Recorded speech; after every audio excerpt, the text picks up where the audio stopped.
Hi, my name is Corinne Bloom and I'm a coach and mentor. I want to share with you a little bit about the vulnerability series that I'm going to be doing. So vulnerability has a lot of different definitions and I would say more often misinterpretations of what it means. In our society, we often think of vulnerability as being a weakness, as being something that isn't what we want to put forward. We need to be strong, we need to be tough, we need to achieve, we need to be confident all the time, and we need to not show our feelings, because if we show our feelings, then we're weak. And I'm really interested in redefining what vulnerability means, because really to be alive, to be human, is to be vulnerable. And often when we look at vulnerability in others, most often we really appreciate it. We see the courage that it takes for somebody to be vulnerable. You know, we cry when we see it in films. You know, it touches us when we see it in others, and yet it's really hard for us to do it ourselves, to really embody that.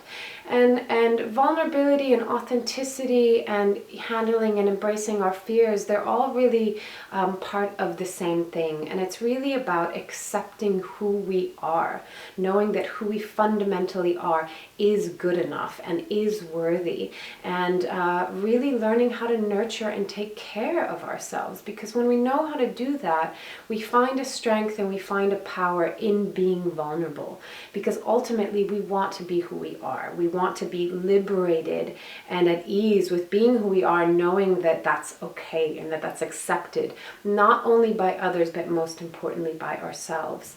So the journey, the series, is going to be looking at what keeps us from being vulnerable. What are the ways that we can tap into it, to redefine it, to look at our beliefs, to look at who we authentically are, and find ways in which we can nurture those parts of ourselves so that we can really embody and step into our lives from that perspective. So I hope you'll be able to come make a few of the workshops, if not all of them, and if not, stay tuned to some future video tips on this subject.